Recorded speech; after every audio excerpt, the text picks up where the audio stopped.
Well, nothing like a little optimism to keep it going, right?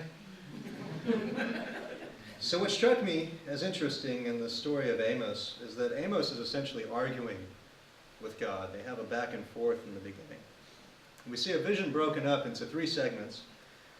At first, God is preparing locusts to eat the grass of the land, but Amos intercedes for Israel. How can Jacob stand? He is so small. And God relents, and he takes it back. Then we have a shower of fire. And we start to get the idea that God is unhappy with something Israel is doing. But Amos steps in again and says, there's no reason for such destruction. How can Jacob stand? He is so small. And God graciously relents again.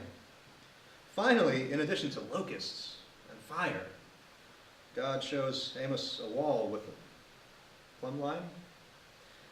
I'm sure many of you have encountered this story before, and I'm sure many of you know what a plumb line is. I, however, had no idea. So for those of you who are unsure or don't know, this is for you. A plumb line is a string with a weighted object tied to the end. It is used to determine how vertical a wall is. So you would hang it, I don't know, this isn't really a wall, off of this wall, and you'd hang it and have a weight at the bottom, and if it was all lined up well, then the wall is perfectly vertical. If it's not, then there's going to be an obvious problem with the line. And so it's used to determine how vertical a wall is, how upright the wall is. And with that understanding, we may see what God is after here. How upright is this nation? How upright are the people of God?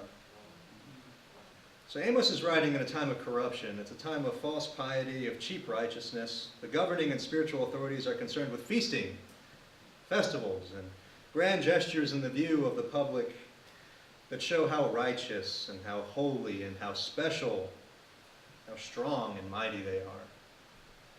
All the while, the common people are growing poor, justice is neglected, the widow and the orphan are forgotten, and with them God is forgotten. Now, I can't help but look at ancient Israel in this text of Amos and see my own nation, my own state, my own city, my own home. I wonder how upright we would be shown to be if God were to lower a plumb line among us. Do we not live in a place where poverty, crime, and injustice are overshadowed by televised sports, shopping centers, and the myth of individual success? How upright are we? We can see how Israel measures up starting in verse 10. Amos has apparently proclaimed what God has said, that Israel is lacking, that their destruction and exile are coming. And what is the response? You're right. We messed up. We need to do better. No, they don't say anything like that.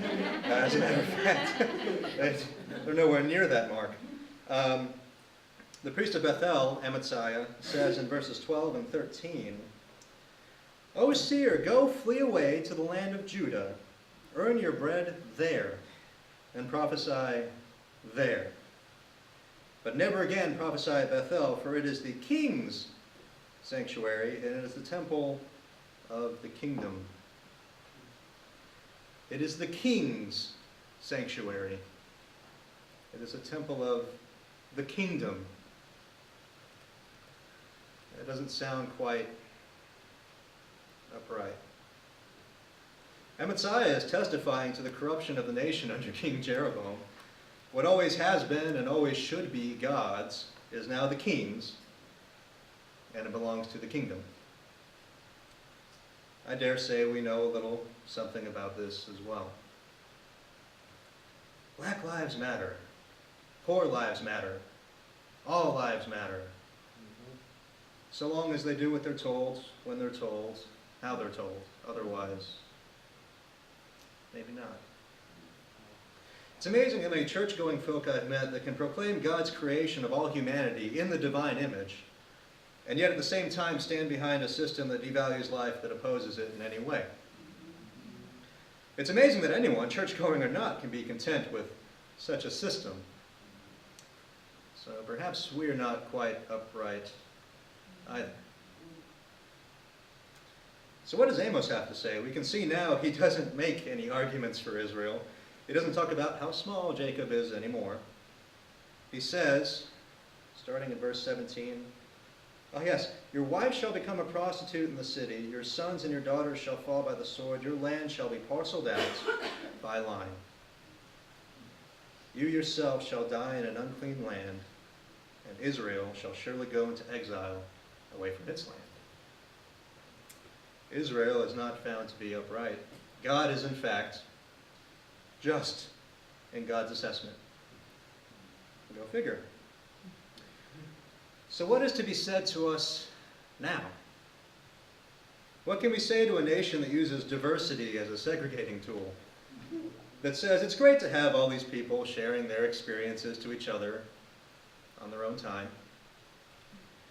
What can we say to people who think that black problems are black problems, that white problems are white problems, immigrant problems are immigrant problems, but none of these are human problems? I think Amos says it best, we're going to be left desolate.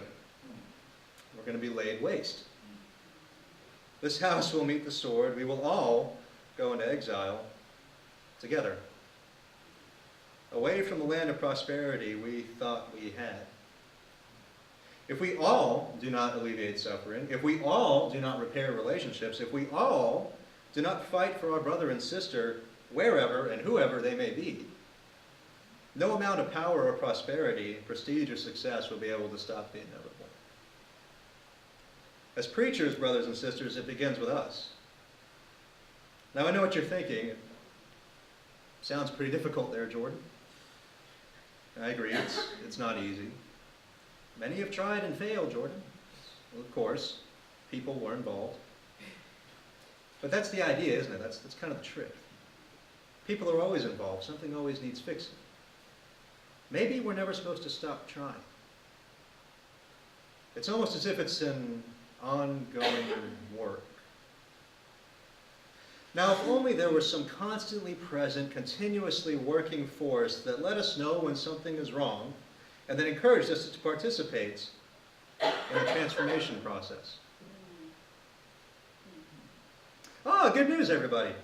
There is a God who has walked and continues to walk with us, who feels and works to soothe the pain of the afflicted, who convicts the powerful and the comfortable, exhorting them to give of themselves in order to elevate the least of these. There is a God who has defeated death's hold over our lives by sacrificing the divine self, by being nailed to a cross and dying, and then by rising again on the third day. God is continually working toward redemption, justice, peace. When we remember that, and when we remember the sacrifice God was and is willing to make, we are enabled to look past our own discomfort and fear in the hope that we may plant and cultivate seeds that will grow into the heavenly kingdom that we desire and so desperately need. You'll notice I didn't really have to throw in a personal story to amplify the story of Amos, because we're not in a very different situation from Amos. We are being told constantly to preach either what the kingdom wants to hear or to go somewhere else and to say nothing. But God is working and inviting us to work with Him. The invitation is to us. Will we accept it? Amen. Amen.